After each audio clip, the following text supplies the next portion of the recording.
Hello and welcome back to Football Kentron, the only English language podcast dedicated to Armenian football. Your hosts here, Aram, with Chadens and Armen. Gentlemen, it's been a couple weeks. How are we feeling? Wow, ready. 1 more month. Let's go. Hungover. Hungover, okay. Well, we have a show for you all today as we build up to the coveted Euro 2024 qualifiers and opening match day that we are all actually looking forward to.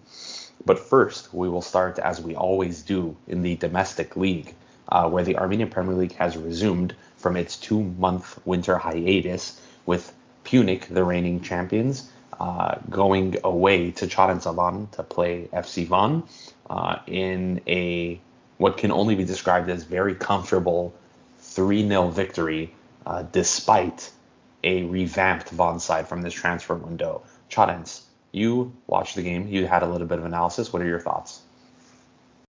The goals were a bit silly. Especially the first one.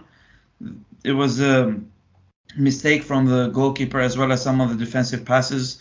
Not too great. I personally was not expecting 3 goals to be conceded by Van. At least 1 goal to be scored by them, especially, like you mentioned, with so many transfers that they had made in this window. It was a surprise for me.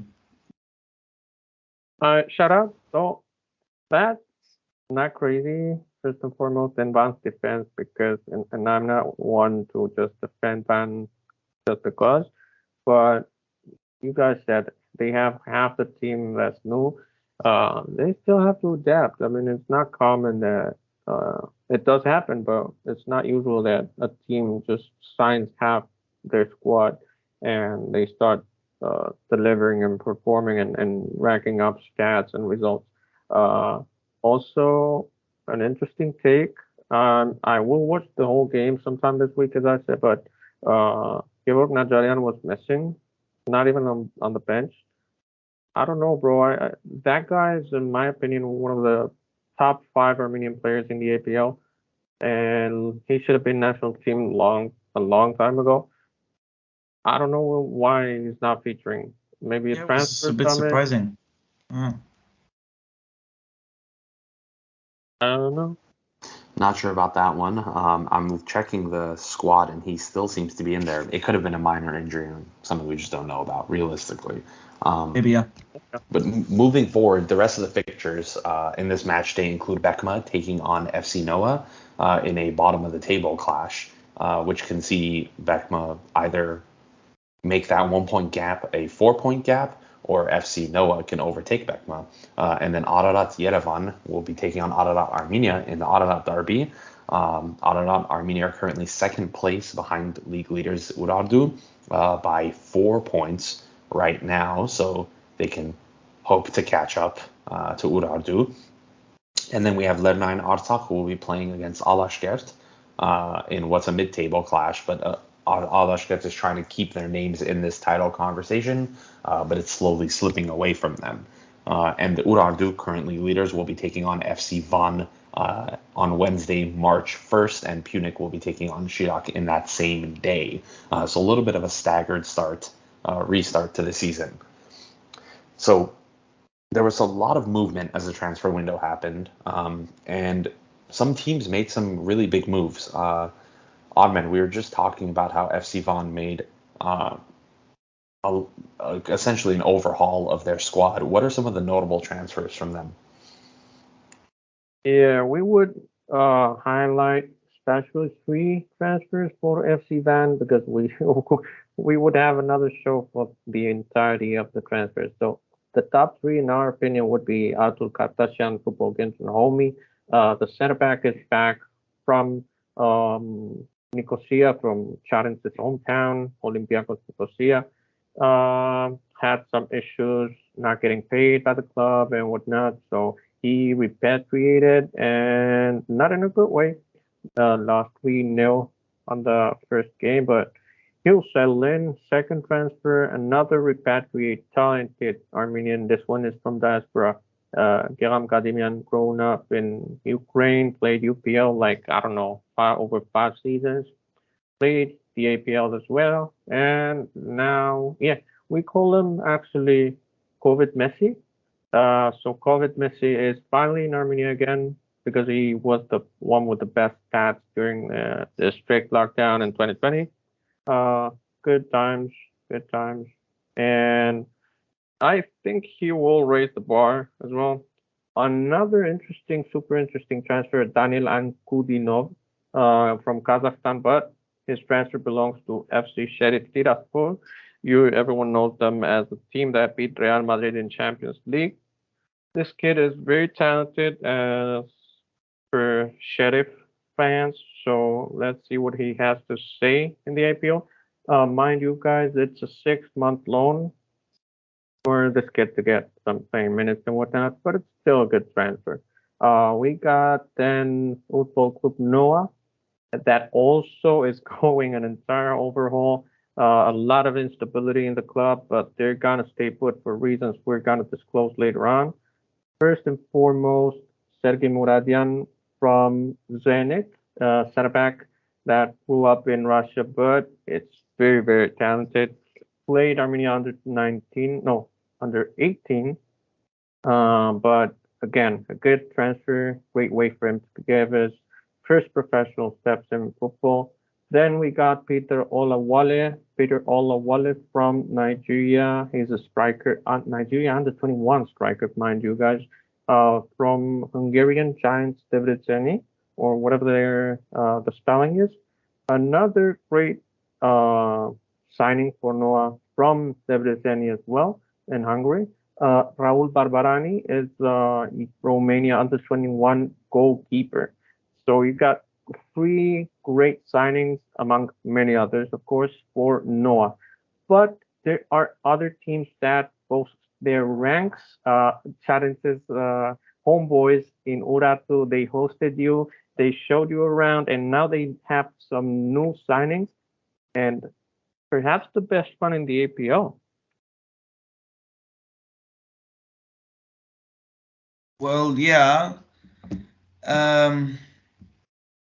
Look, for me, it's more of I think for all of us, it's more of a 2-horse race. In the league, it's kind of clear. The third contender isn't very possible, but it's more of a fight for Europe for Punic and Alashkert. However, Urartu, the main goal for Urartu is that, personally, I think they're trying to build it and prepare for Europe.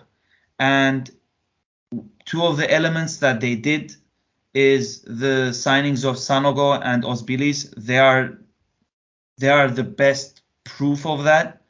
Sanogo, a very experienced player, Arsenal, and many other clubs that aren't actually coming to my mind right now. And Osbilis, Crystal Palace, Arsenal, and of course Ajax. Speaking of Ajax. Yeah, speaking of Ajax, Osbilis. Osbilis is another huge name in Armenian football. I'm sure all of your listeners know. It's like another it's like a deja vu kind of thing. He went last season to Punic. He joined them and he participated in their European journey. Now he came to Urartu, and in a way he's doing the same with them, with the Lions. So from your house to Aras's magic boots. Well said. Irani, inshallah. And well said. Wrapping up the transfers here, FC Ararat Armenia signed Dragan Lovric, a Croatian fullback that comes from Kirivbas in the Ukrainian Premier League.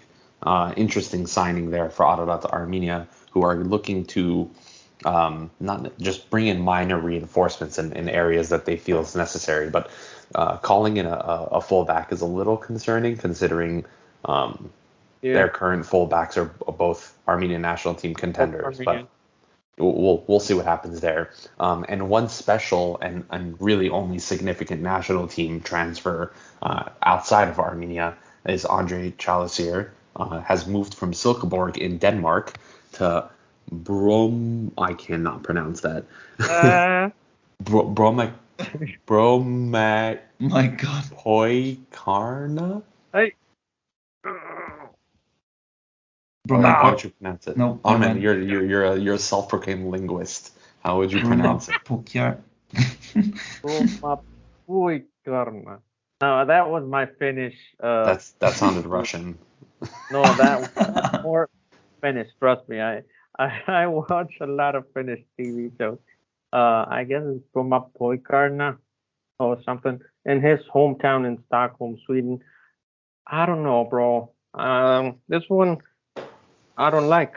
I mean, just like he moved from Göteborg to Greece, it wasn't a good move. I think we need to realize that Andre's 32, pushing on 33. He hasn't had the most he's had an injury-prone career in general, and I think he is past his peak, I believe. That doesn't mean he's not necessarily going to be useful for the national team.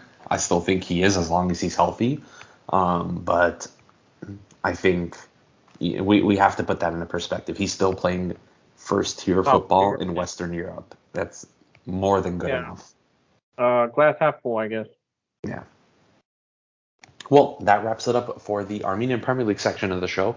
As we mentioned, for some reason, there was like a 4-day gap between the first game, Punic and Van, and the rest of the campaign. I think maybe it's because of the Punic delays, not the delays, the postponements that had happened months ago because of Europe. Yeah. Maybe it's because of that.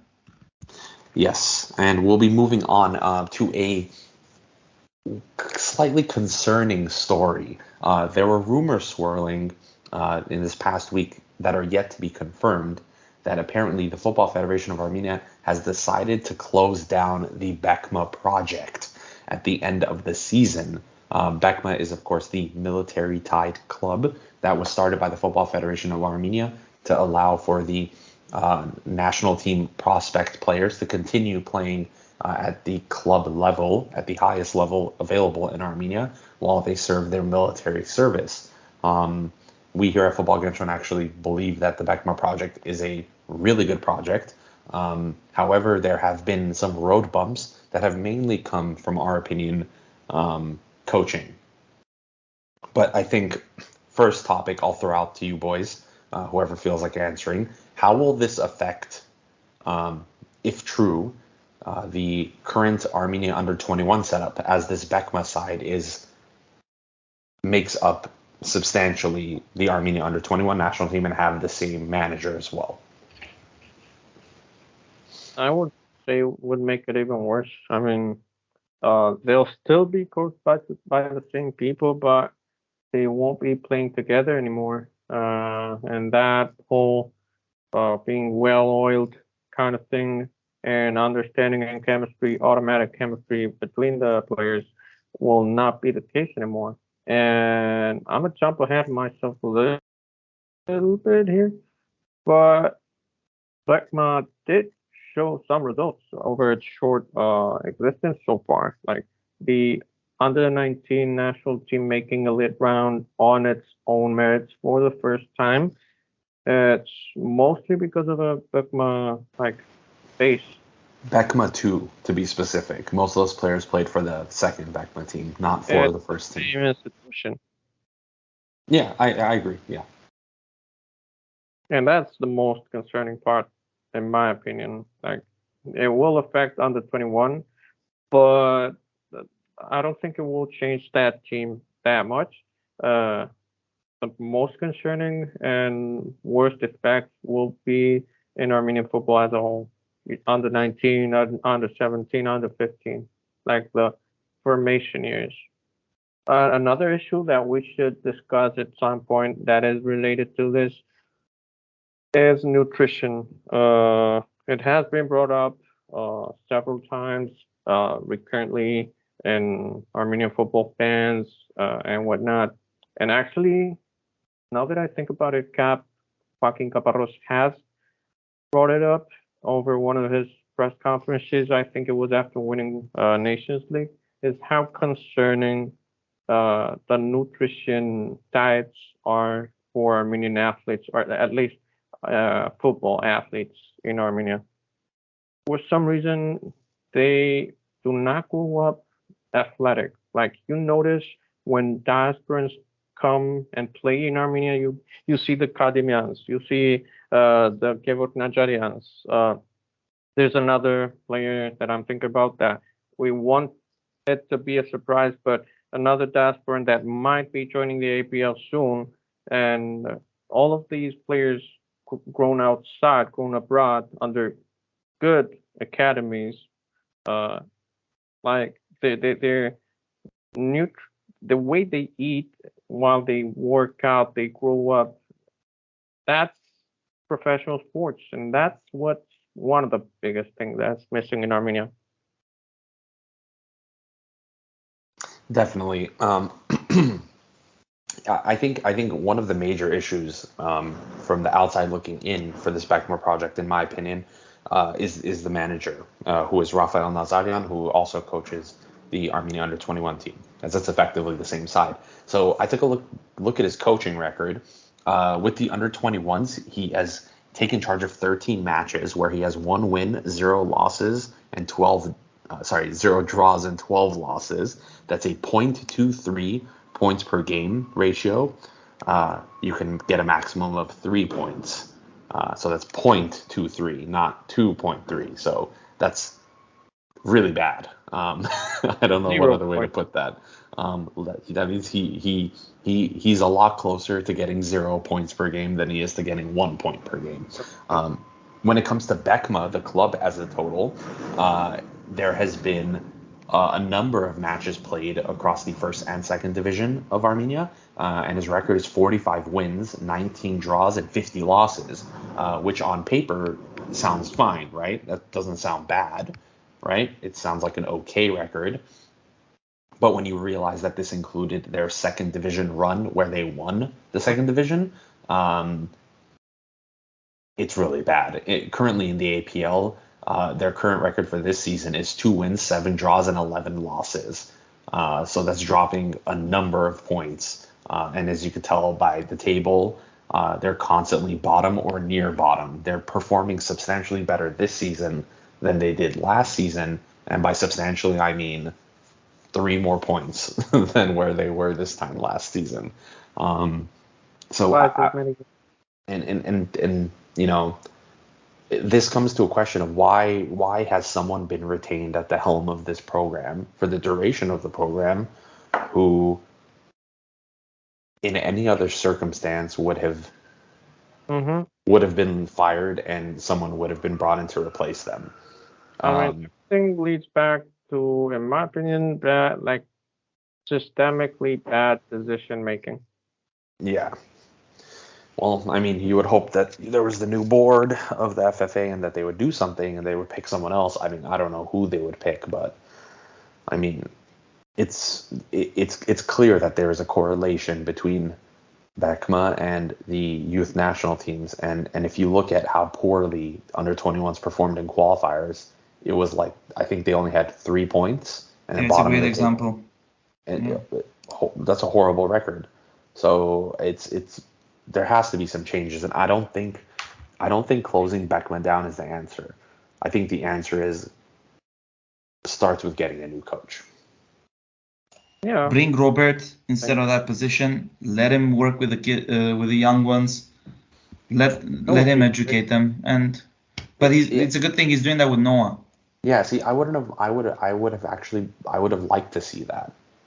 I would have liked to see Arzumanyan come and take charge of Bekma instead of going to Noah. That move makes sense to me. Much more sense. Well, nothing makes sense in Armenian football. Anyway, moving on to our third topic. The youth. Yeah, speaking of the youth, we are going to discuss a few players right now that I've selected. We'll go one by one, And I'm calling them talents of the near future because there have been good debates amongst Armenian football fans on the standing of these players. Now, these are players that have not represented Armenia at the youth level because they are diasporan players. And the question essentially to you gentlemen that I want to ask and start this discussion one player at a time is, one, will this player be called up for the national team at any point? And will that be for the under 21 or the senior squad? So we have a number of players here to discuss. I think 6 total. So we should start getting through these quickly.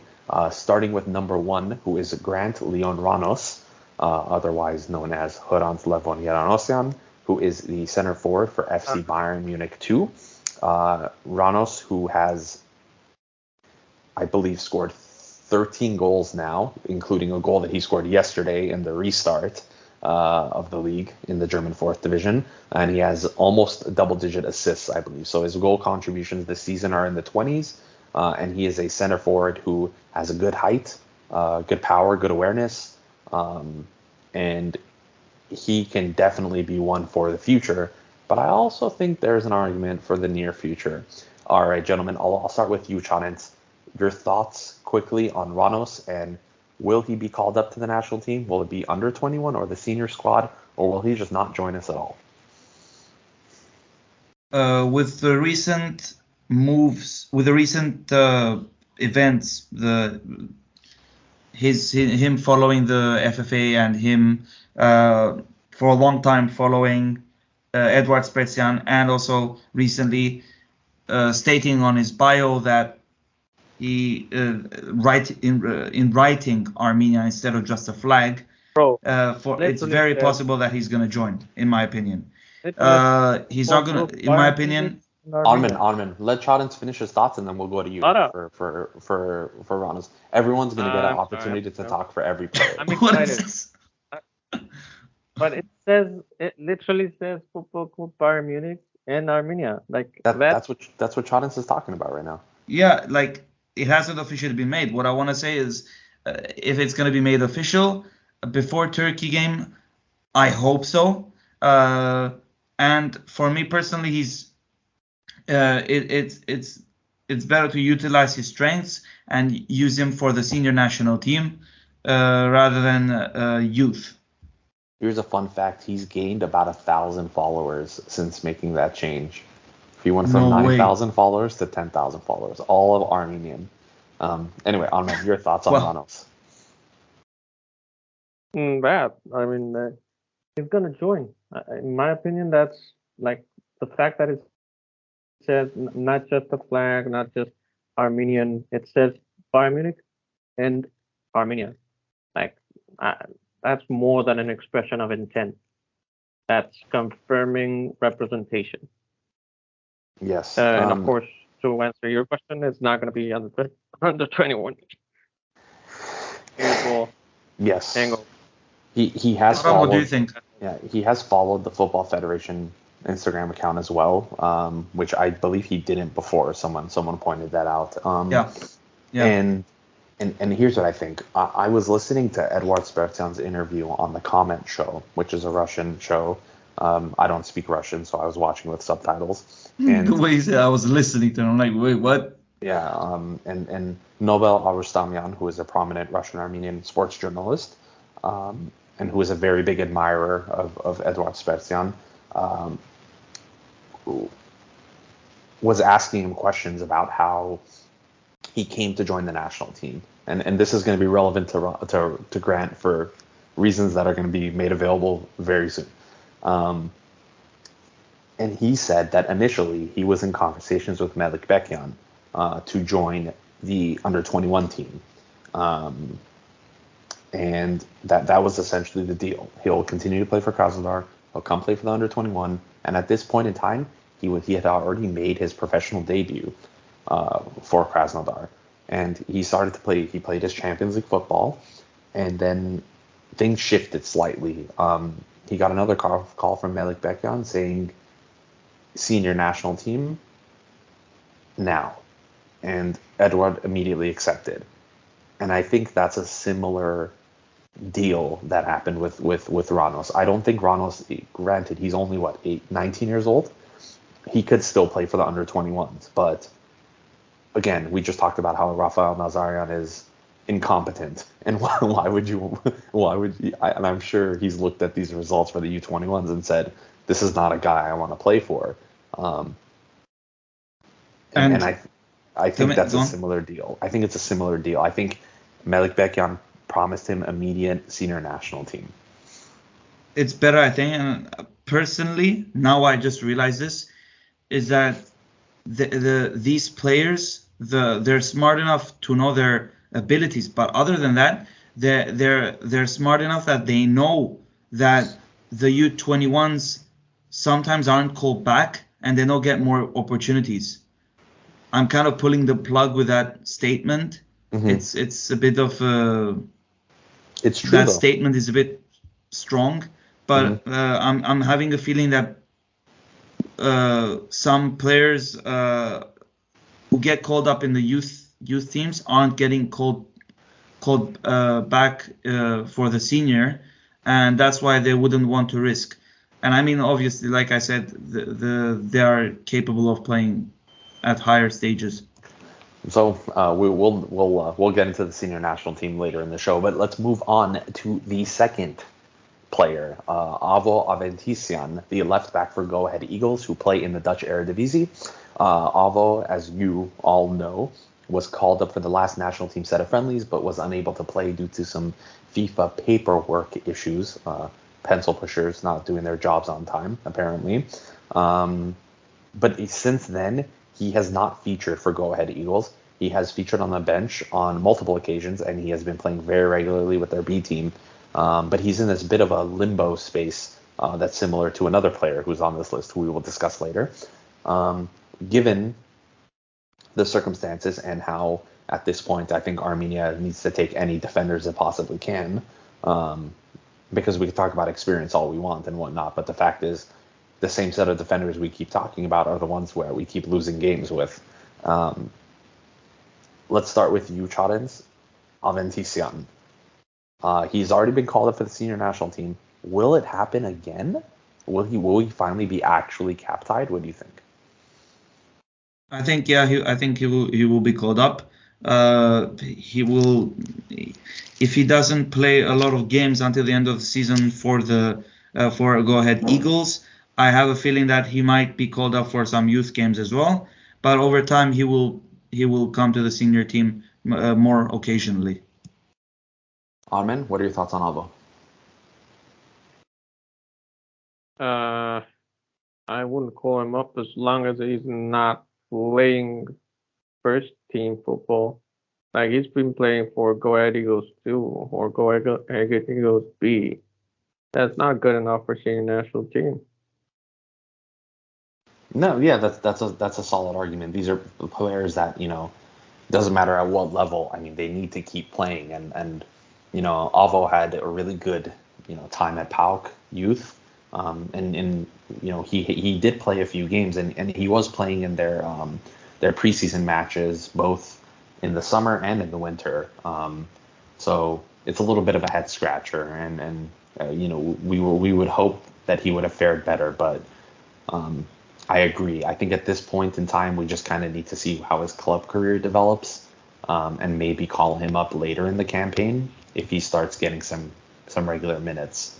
But until then, we have another option at the left back slot, Nair Tikhnisian, who plays for Lokomotiv Moscow in the Russian Premier League, a seasoned fullback at the age of 22, who has played in a under-21 World Cup for Russia.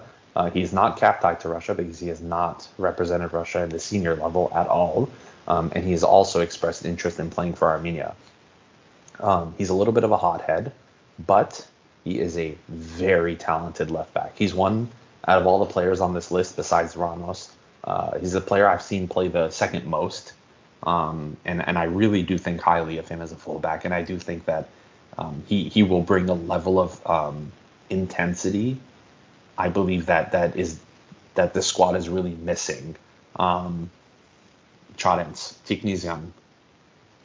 Under 21 is not an option for him, and it can only be senior national team. And we know all about the political landscape right now, as in the Armenian national team coach being a Ukrainian.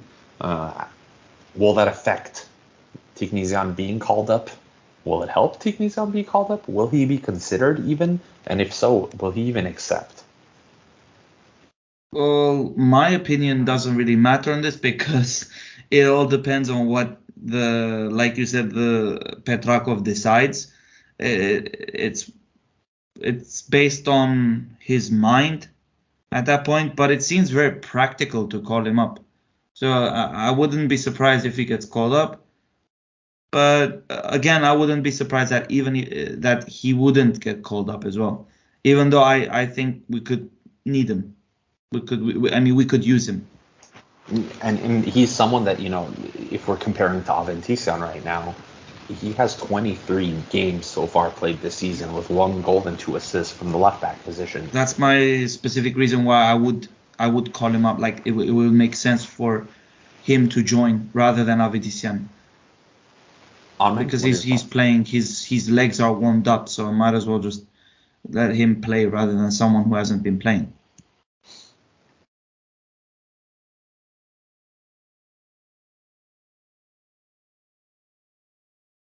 Armen, what do you think about Tiknisian? His quality. He's been around forever in the Russian Premier League. CSKA Moscow fans think of him very highly as well. They don't understand why he's not being called up for the Russian national team.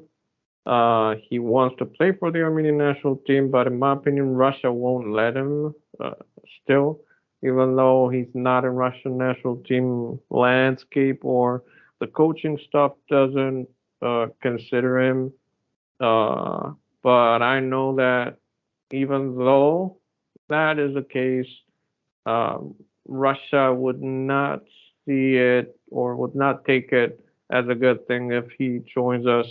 So I don't think they'll let him.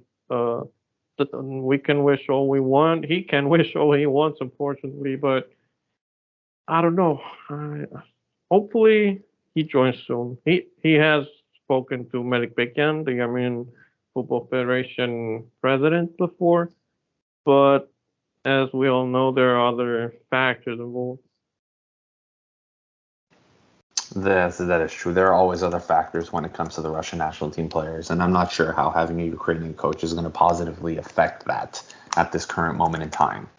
Moving on, we have another defender, just keeping up on this defender train, Mark Gevorkian, who is a right back currently playing for FC Liefering in the Austrian second division, which is also part of the RB system. The Red Bull system, which includes Salzburg, Leipzig, and then New York, and a number of other teams. Mark Gevorkian is 17 years old. He holds German citizenship, but he is of Armenian descent, so he can play for Armenia. And despite playing in the second division currently at Liefering, he has some experience playing in the UEFA Youth League. For Red Bull Salzburg, he played up against AC Milan Youth, Chelsea Youth, and Dinamo Zagreb and Young Boys. So this is a kid that's coming in playing at what we can consider to be the highest level of youth football that you can play, similar to how Hrant is playing, who is also played in the UEFA Youth League. Right back is a position where Armenia is extremely vulnerable, I would say, with Hovannes Hambarzumian coming into the twilight of his career. Granted, he does perform better for the national team than he does for at his club, but similar to the left back and in my opinion, anywhere in the defense, changes are necessary, despite how difficult they may be to accept. We'll start with you, Charents. Gevorkian, talented right back, is going to be playing up against Real Madrid youth in the youth league in a couple weeks, less than a week actually. The day this episode goes out, he's still very young. What do you think it looks like for him? would be a very solid move if we get him at the youth level. We get him early on. I believe that getting Ramos to the national team would make him and the next name on this list and the other name on this list more possible for them to join. So for Mark, would be great to have him from youth and onwards. Armen, you've championed Mark Gevorgyan for a couple of years now, since his time at the Salzburg youth level. What are your thoughts on the realm of possibility of him being in the Armenian system anytime soon? There's a little bit of static on the line. I don't know if that's you, bro. Can you hear me? I can hear you, but there's a lot of static. Yeah, I think it's coming from you. Okay. Well, as you said, to me, he's a champion. He was Austrian Football Player of the Year under 19 last season. Granted, he's not Austrian. He's German. He's German-born, but Armenian ethnic. So there's little Austrian in him. But he was Austrian Football under 19 Football Player of the Year last season, being a right back or a full back, which clearly says a lot about him. When you're a full back and you're Player of the Year in any kind of division, it means you're doing something right. This kid, in my opinion, I've seen football pundits from Austria comment on him, and they're calling him the next big thing for Austrian football. So, with that in mind, and the fact that he's been playing, he is actually, aside from the youth league, playing for Liefering, which is Austrian second division, at 17, 18, I don't know. I think we should call him up for senior national team, like he's ready for that. Of course, starting would be a different thing, but he's definitely ready for the fight for rotation, especially considering how things are looking on that part of the pitch for us. But what concerns me the most on this case is that from the 6 cases we're analyzing here, he's one of the 2 that's the furthest away from having expressed any desire. No, actually, he is the furthest away from having expressed any desire to join the Armenian national team. We're going to get into the next one after him. But the issue is that, yeah, he's played for German youth national teams. He hasn't commented on it, actually, on either senior national team representation, which is a good thing, if you ask me. He's focusing on club career, and so far so good. He's already a professional at 17. If I were Milik Bikyan, considering how things are easier for players in Western and Central Europe as compared with Eastern European-born Armenians, I would just offer him the place, the spot, and then what he decides will be a different thing. But I think he's ready for the senior scale, for the senior scene. Fun fact, he has a twin brother, Mike Gevorgyan, who is currently playing for TSV 1860 München under 19. Wow. Not a professional yet, but his twin brother who went through the Salzburg Academy with him is currently in Munich. So another one to just keep an eye on. Moving forward to our 5th candidate, Irakli Yegoyan, who is a central midfielder who plays for FC Twente in the Dutch Eredivisie.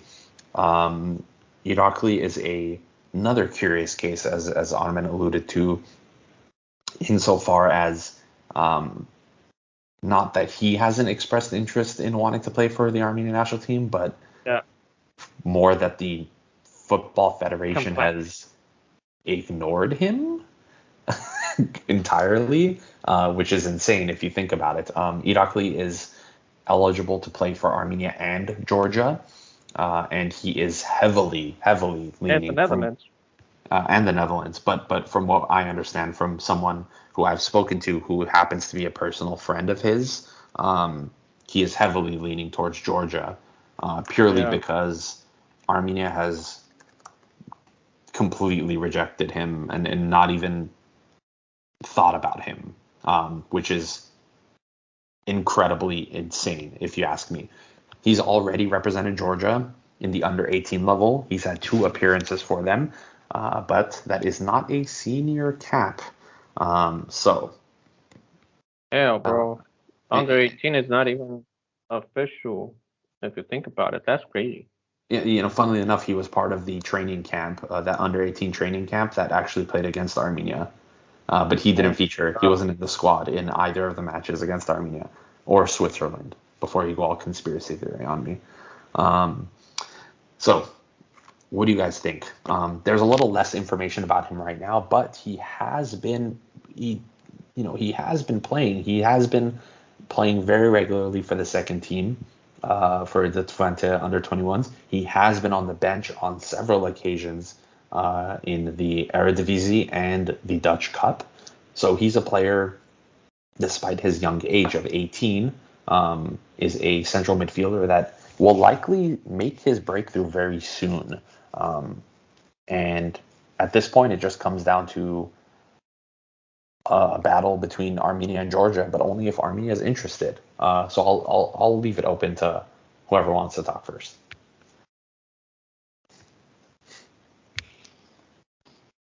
It's a sad case. Sad for us.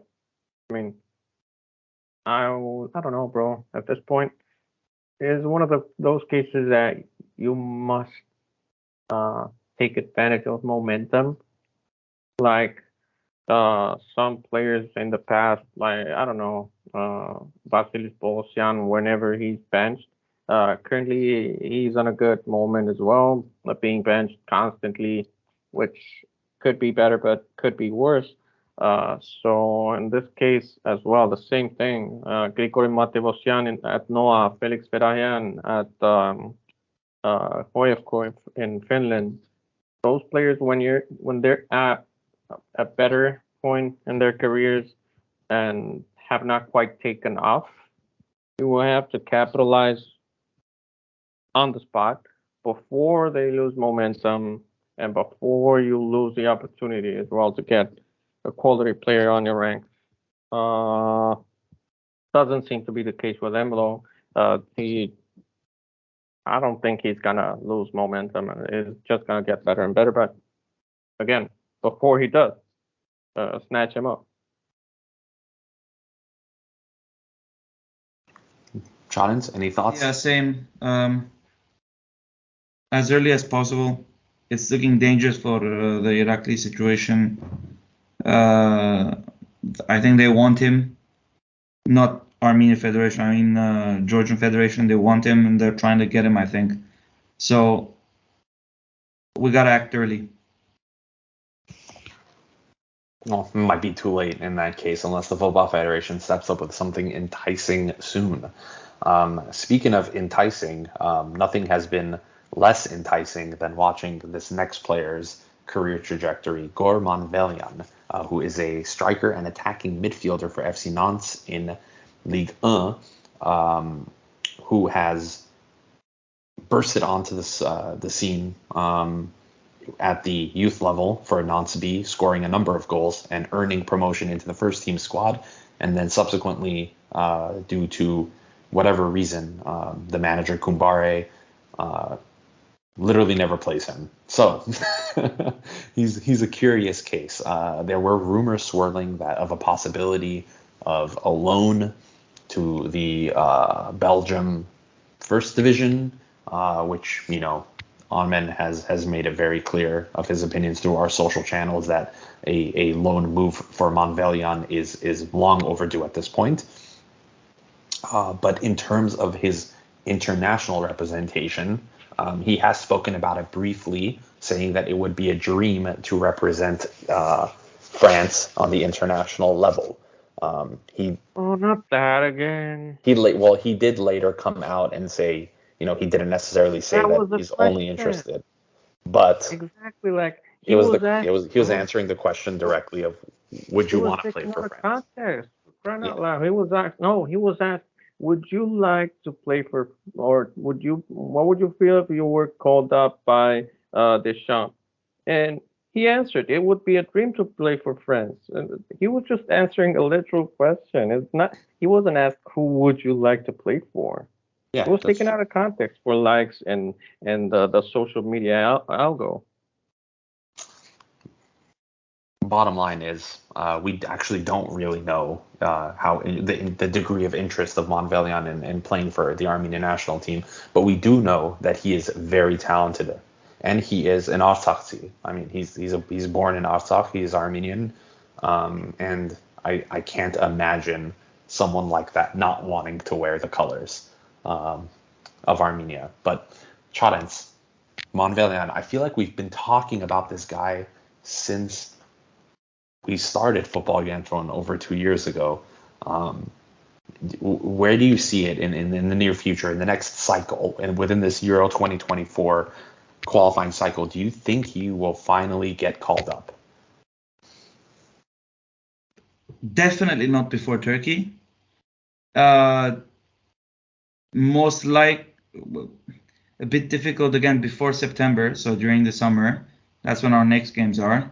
But again, actually, sorry, there's two in June. So maybe in the summer, I don't know. A bit tough to project that duration. He's pure Artsakhi. I would love to see him in the Armenian shirt. I've never seen him play, but I would love to see a pure Artsakhi play for his and our homeland. Therefore, like you said, it's a very, very interesting case. Maybe our new models, hopefully that there are new models implemented by Petrakov and the rest, can lure him into our side. But it's not just getting him. It's also him playing and staying at an elite level to be worth it for him to come. Armen, wrapping up this segment with your opinion on Gor Monvelian and whether or not he will join our system. Same. I mean, as long as he doesn't play senior football, whether it's French or Belgian, first or second tier, or the equivalent elsewhere, he can't be called. I mean, unfortunately, as sad as it is, I wouldn't call him up if he was playing not B. Makes sense. I think he's someone that we can take advantage of in the under 21s for the time being, just to get him acclimated to, coming back to Armenia. Because I'm sure he probably hasn't been back. It's stuff together. Yeah, he does. Yeah. Well, that's it for that new segment, Talents of the Near Future. I don't know if it's going to be a recurring one, but it's one that I thought is important given the context of Armenia's current situation, and with the new manager coming in, Alexander Petrakov, who has officially started his managerial duties as he looks to take the Armenian national team into Euro 2024 qualifying. Now, just a recap for everyone, our group includes Croatia, Latvia, Wales, and Turkey. We are in a group of 5, which I believe benefits us because that's 2 less games for us to mess up on. And the format for these Euro qualifiers are that the top 2 teams advance to the final tournament, meaning 2 out of these 5 teams will be advancing. And of our group, of course, we haven't looked that in depth into the group because there have been a number of changes, both for Armenia, the format, and these national teams. It just didn't feel right to do what we would usually do, which is a super in-depth preview of each team. Yeah, it's a bit early. It's a bit early for that, but instead what we will do is we will look into them prior to the match days. But looking at the current coaching setup, within the Armenian national team, we have Alexander Petrakov as the head coach. He is, of course, the former Ukraine national team manager, as we have previously discussed. He brings with him 2 assistants, Andrei Anenkov and Vyacheslav Ruzhentsev. But there are still remnants of the previous regime of Joaquin Kaparos inside, and this just tells me that the Football Federation is still very interested in maintaining some aspects that the players are comfortable with, which include Javier Minano, who was the one of the coaches that was under Joaquin Kaparos, and Roman Berezovsky has been retained as the goalkeeping coach. I don't know if that's permanent or not, and I don't know how that dynamic is going to work, given that guy is basically KGB. But And the that's worst not. goalkeeping coach ever. Yes, he was a great goalkeeper in his time, but as a coach, no. And Petrakov has also brought in his own analyst, Alexei Nekrasov, which is a good thing because it'll give another objective third-party perspective on our national team players, and maybe he'll see things that people like Armen and I are blind to because we just think every Armenian player is talented. Now, moving on to these squad expectations, we just discussed how we all feel that Ranos should be included in the senior national team squad. But are there any, and we do anticipate Petrakov making changes. He did say that he's a player that prefers to play youth, and he will likely mix up this squad, fully knowing that he dismantled this Armenia team on 2 occasions. So he knows the ins and outs of this side, and he has clearly identified the weaknesses. So what changes do you see him making, and do you think there will be any surprise call-ups to the national team? Chadens, we'll start with you. Oh boy, I really don't know what to answer. It's a tough one. I mean, okay, let me ask you this question. I think you'll be able to answer this because this is purely opinionated question. Do you think the fact that Petrakov is Ukrainian is going to negatively affect Armenian players that are currently playing in Russia?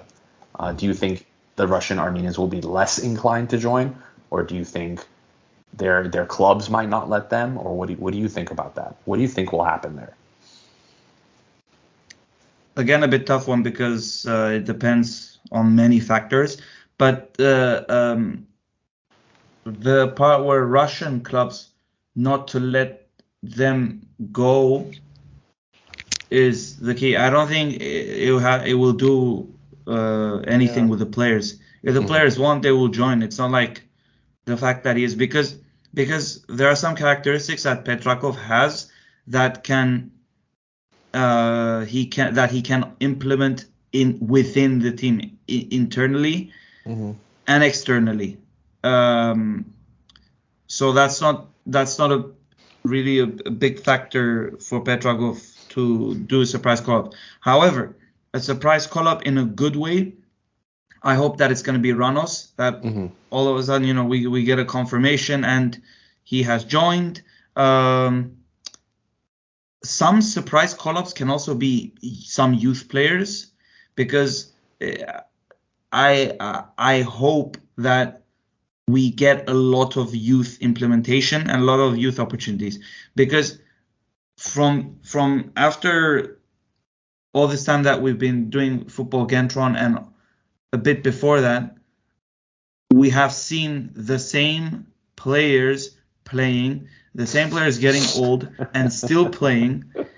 I'd rather now at this moment, I'd rather play with Mirzoyan, Seropyan, Shagoyan,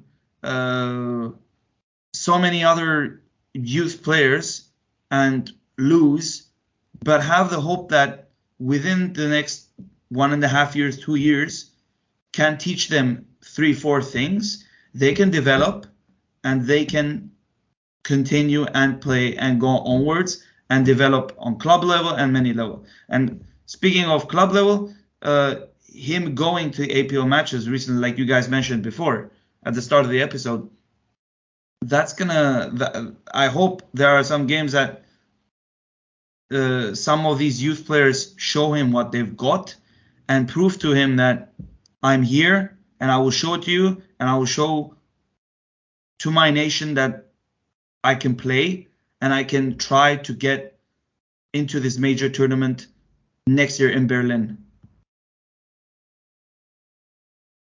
Ottoman, what are your thoughts? So many. Yeah. I could just record a whole episode on national team, but three short answers. Good expectation, like surprise expectation. I have to agree with challenge. It's gonna be Hrant, but also getting into that a little bit. I wouldn't play him against Turkey quite yet. It's gonna be really for him to play to make his debut against Cyprus, and that would be a good thing. So on the good side, there's that. On the bad side, as hinted, I expect the goalkeeping selection to be the exact same as it's been for the last 2 years, unfortunately.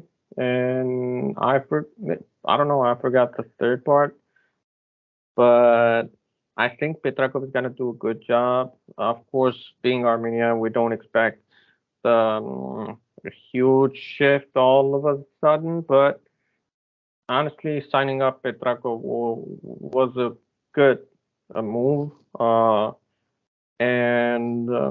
Again, tactically speaking, a big problem with the Armenian national team that goes beyond coaching staff. As we've seen, not just calling up bad players or the same old players. It's lately, for the last 2 years at least, calling only one or two at tops defensive mids and playing only one, if any. And when one is played, it's usually going to be the old lion. That's props to him, great career, love him, but he's old, he's not fit anymore. So all of those decisions will have to change, and hopefully, I don't know. Honestly, other than Hrant being called up and the same bad keepers being called up, I don't know what else to expect aside from that. Like, it's wide open. Well, I think that's a good place to wrap up the show, as our next episode will be covering the squad announcement, Petrakov's first squad as Armenian national team manager, and also looking ahead to the inaugural match at home versus Turkey. I think, which we all know is circled on everyone's calendar that listens to this show, that's for sure. And I believe all Armenians are probably going to be tuning in for this one. For reasons that you can probably imagine. So once that happens, we will go ahead and we will review the squad. We will break it down. We will say what we like about it, what we don't like about it, and we will talk about how we anticipate Petrakov playing, and then we will take an in-depth look into our opponents and try to figure out how Petrakov will take them down.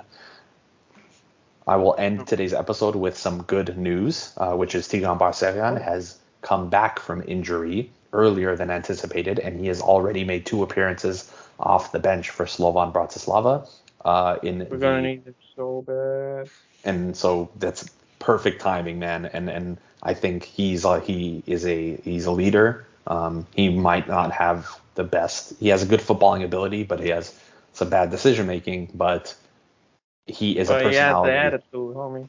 Yeah, he has a personality that we need, especially on a game like this. Sold out already? The tickets haven't gone on sale yet. I believe the tickets will go on sale. I was told 2 to 3 weeks before, and they will fly. And there has been a lot of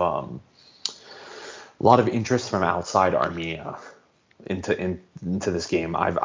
We've received several DMs from people in England and Scotland who want to fly into Yerevan to watch this match. So the international website daily. Yeah, or leave tickets for Armenians to go watch Armenia play. Daily, like refresh, click. And I think that's going to be it for today's episode of Football Kentron. Thank you guys for listening. And gentlemen, any last words before we wrap up? Nah, man, just hoping for the best. Yeah, this time literally Tebi Hachtanak. Let's go. Yeah. Follow us on our Instagram if you don't already. We have some awesome things coming, and follow on our Twitter, share, and all that jazz. Our social media is we're gonna have some very cool stuff coming up, so you're gonna want to stay tuned for that. Yeah. That's gonna be it for us. Thanks for listening. Peace.